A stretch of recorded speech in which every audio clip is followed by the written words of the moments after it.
would be so much better if you just zoomed straight to my face. Yes. I agree. It's balanced now. I mean, with my beard and my looks right now, I'm unlikely to trash the camera. Okay, check weapons. Oh, okay. Clear. Okay. Clear. Hello, folks. Welcome to another episode of the Riflechair Adventure Channel. I'm here with two other fantastic people.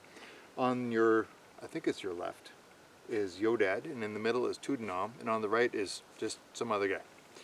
So we were having a discussion on a subject which I think is very, very interesting, and I think it is for a lot of you out there too, especially for those crazy people called preppers, which are just normal people who have an open mind to possibilities, which is to explore the theme of what happens when society and its infrastructure starts to fall apart because of some other variable that we had never really foreseen, unless you're a prepper.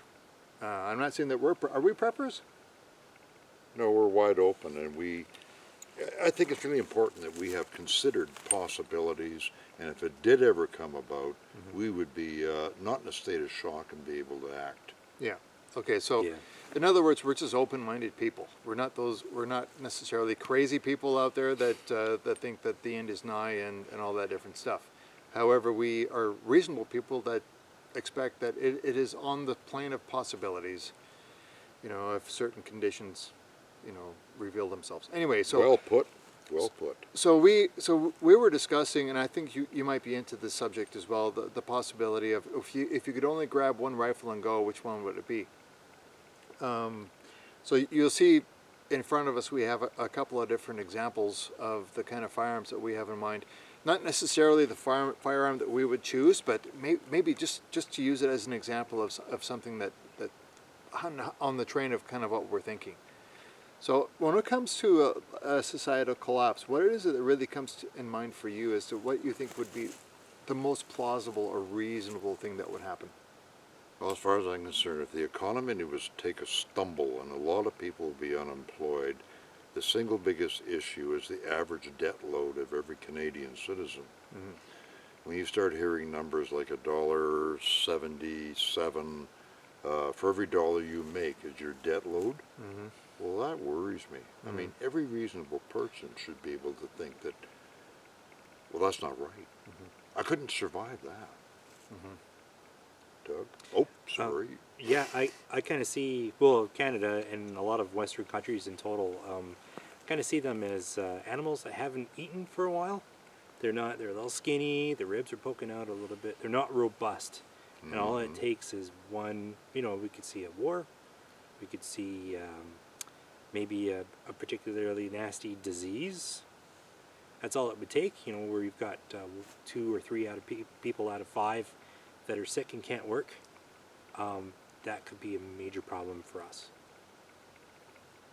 And, for me, I pretty much are in line with what you guys have said, which is basically we are so dependent on the industrial food distribution system is that if all you do is take out one of the links in the chain that disrupts the way the whole system works and people start starving, you will see chaos in the streets, and it will be something that you could only dream of.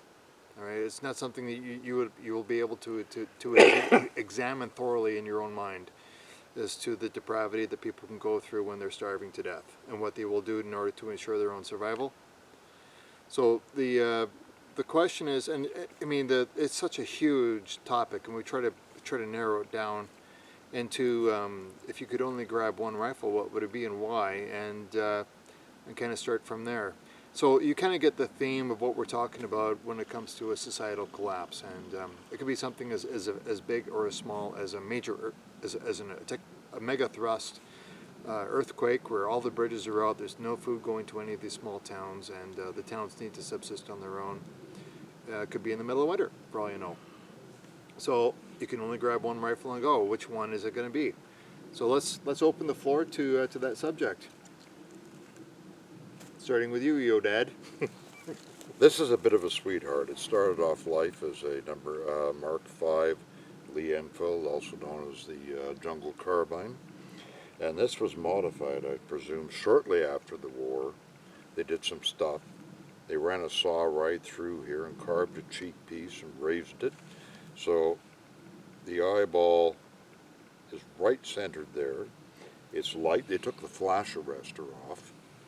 And this barrel will eventually end up just a little bit shorter. But the basic thing is light, it's handy, and I've been playing with some hand loads using ball C2 and 150 grain Hornadies.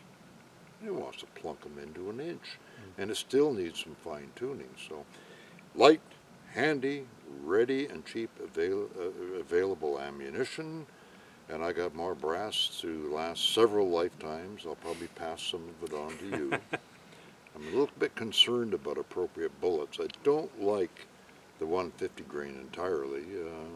I'd like to see 180 and work up something accurate with that. But even with 180s, the recoil is really, really soft. I'm an old man now.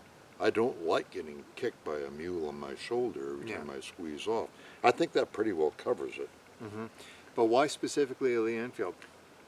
Because I'm familiar with them. And there's a cultural attachment here too. Lee Enfields with the 303 Brit have been the mainstay hunting rifle in Canada. I think only in the States with the Model 94 and 3030 even approaches. Well, they're probably quite equal in terms of meat provided to a family.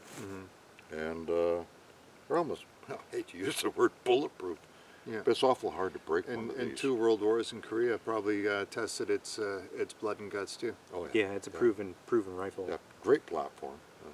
Not the most accurate, but the Lee Enfield is famous for its smooth action, and it is. Are you anything else to say on that? No? Okay, tune up. What do you got there? Well, I also have a Lee Enfield here. It's a number 4. But I kind of see the shit hits the fan rifle as something that's well, it's reliable, proven, as we've talked about before. I would like to see a bolt action rifle in 30 caliber ish. Ammunition is a problem, so probably 30-06, 308 Winchester, 303 British in this part of the world, because you can still get it.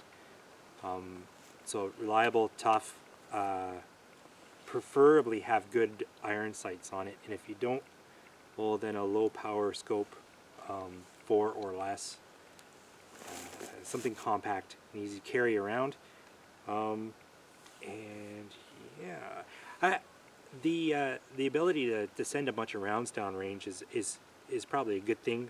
Lee Enfield does come with a 10-round detachable magazine. You could actually, in a pinch, carry a few of these around. It's not so easy getting the magazines in and out when you're under stress. And stripper clips, well, you can't use them if you've got an optic sight on it. And the Enfield, 303 Brit, it's a rimmed cartridge, and chargers they're a little tricky. You gotta actually tune them up. You gotta get good ones that actually function right. You might have to sand them out, get them nice and smooth. Play with the tension. It's not as good as, say, a Mauser stripper clip. Those are quite a bit better. Even an SKS stripper clip is, I find it quite smooth. It's easy to get those rounds into an SKS. We were talking about earlier that, there's different uses that you may see your rifle being used for. One is sustenance hunting, 2 is security or defense, and possibly even a third would be warfighting, depending on what the environmentals are and what the political situation is and how badly things have fallen apart. So, a Lee Enfield has a lot of characteristics about it that kind of make it attractive in that particular type of situation, I think is what you're saying. Yeah. You were talking about, it's very likely that the people that are the bullies of society that are stealing from other people, or gangs and whatnot, may have superior firepower in comparison to you, and trying to defend a household is probably not something that would be reasonable. So what do you think would be the most plausible situation where you're using your rifle for security or defense reason? Well, I could see in a situation like this, there's no law and order. You're out in the bush somewhere, you're trying to get a deer or a moose or something, and somebody else is doing the exact same thing. Food is And, life. Yeah, food is life. They've staked out a territory. They consider it theirs. And they've got 3 or 4 other buddies with them. They spot you and your friend and start shooting at you. I could see that happening. So in that situation, you want to lay down a bunch of firepower on them and then get out. Yeah, so shoot and run. Shoot and run. Yeah. Shoot and run. I Just think keep on moving. you more or less made a point too. Your home is not defensible. Yeah. You have to get out of it and find a hidey hole somewhere where it's very low key, very quiet, nobody else around. And it may sound That's not easy. it may sound gross and terrible, but we're just talking about, we're talking about people that have not eaten for a long time, and they're dying, And Yeah. they have kids and they're suffering too. Like and they're going to be placing themselves, into an extreme mode of mindset in order to ensure their survival. And in the cities, I'm telling you, it's going to come down to cannibalism Yeah. when that food distribution system totally collapses. And it won't take long. a few days before the food really runs out. Well, Just they be gone. all work on a just-in-time resupply so as to keep their inventories as low as possible. All it takes is one bridge to fall down, or my experience in my hometown, one slide. 2 days after was like shopping in Moscow in the early 1980s. the shelves there were was nothing bare. on the shelves. The shelves are empty. Yeah, 2 days later. Yeah.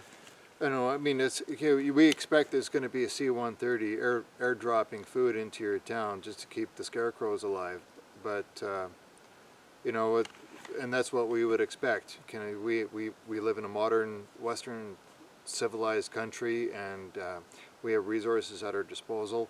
What if those resources aren't available? So, because it's not just your town; it's every town on the coast Yeah. that's down, right? Or the interior. I mean, they're going to be airdropping that stuff into the major metropolitan centers, and those small hick towns in the middle of nowhere, you're going to have to make do. So what I have here is it's a Mauser Model 98 in 8x57 Mauser. It's a Husqvarna FN Model 98, a commercial Mauser, and it is very, very plain Jane. We just have basic open sights. There is only one sight setting, so when it comes to your bullet drop, you'll just have to aim off, for both for windage and for elevation. So it's a very, very simple rifle. There is no open sight on this, but one of the things that attracts this rifle to me is its reliability. Control round feeding Model 98 Mauser. Now, don't get me wrong, I am a total Lee Enfield fan, and I want to make sure that that's known. I'm not saying that this is the rifle I would pull out of the gun safe, and there's a few reasons why I probably wouldn't. One of them would be is that I would prefer that it retained the original military Model 98 style of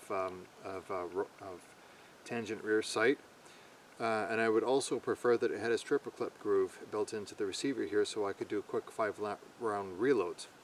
It is also very, very nice that if you had the option of having a long eye relief scope on a rifle like this, while retaining some form of open sights. I don't think I've ever seen anybody come out with a product that's able to do that. Now, some people would say, Riflechair, why don't you just go with the Ruger gun sight rifle? Well, I'll tell you why. It's not a true Colonel Jeff Cooper, what do you call it? The scout rifle? Yeah. Yeah. I mean, they've got this great big huge bulky 10-box magazine. There's no stripper clip groove. So how many magazines can you carry in your person at one time? Yeah. Yeah. Probably not too many. So you're probably going to want to reload your rifle with stripper clips, just like the way that, as I recall, Colonel Jeff Cooper had intended. No detachable box magazine, a stripper clip reloading groove here on the receiver, with the option of a long eye relief scope, and I would be pretty happy with picking something like that. Unfortunately, the commercial market isn't interested in trying to explore what Colonel Jeff Cooper came up with when it came to that. They've come up with their own thing. They like the accuracy in international magazines. Nobody seems to really like the open sights anymore. However, whether it's a forward mounted sight or a rear receiver peep sight with a forward mounted long eye relief scope, That's the kind of thing that I've got in my mind. Probably in a very, very general centerfire cartridge, 308, 30-06, something that is relatively common on the market. But to have the capacity of reloading each and every single one of those spent cases that you fire out of that rifle just to keep yourself going. And there's various tools out there like the Lyman 310 tool, or Lee has a product out there that, what do they call them? What do they call those ones that will come in Just those the box? original Lee Enfield, beat on it with a hammer Yeah. dime. Yeah, what do they call Yeah. them? Anyway, so Lee has a product out there for reloading, keeping your rifle fed and keeping it sustainable and moving forward. I did consider maybe like an M1A or something like that, but pretty much every single time you fire a shot, that brass is gone, disappeared into A the tulies. long, long ways away. And you need that brass to keep yourself running. So, Yeah. anyway, is there any closing remarks on that? We've covered some. Yeah, there was one information. comment you made about sights. I believe this is coming off, and I have got the receiver sight for it. Mm-hmm. Just gotta find the two, I think the number 8 screws, screw it back on and play with that, and get rid of this great big chunky thing, which is part of the flash arrestor, and just put a nice ramp on there and a big broad sight that old guys can see, and it comes perfect. But in saying all that, we have to make room for a 22 long rifle, guys. Yeah, I know. I know, but remember, this is one rifle that Okay. it's This one would- rifle. This would do it. It would. Okay. I hope Hey. that. Yeah, Good conversation, guys. good conversation. That's all this is, conversation. Yeah. It's exploring your imagination and asking yourself what-if questions. Yeah, it's better to have a discussion. You think about it and put it in the back of the brain. It's better to have that and then not need it than to all of a sudden need it and you haven't thought about it. Yeah. You It's have better. no It's better idea to have what it you're gonna not do. need it than to need it and not have it. Yeah. Yeah. To think these things through, hugely important. Yeah. It stops panic. It may be a crappy plan, but it's a plan. It's better than not having any plan. Yeah. Hope you guys are all doing well. Cheers and maple leaf up. Yeah. Hey, how'd you guys think that went? I think that went quite well. Awesome. And we did not use the audio. Oh. It's off. Oh no. I'm gonna go cook supper, guys. I'm sorry, but You're still Attached. Yeah. Sorry about that. hopefully the camera picked up the. There wasn't a lot of background noise, so.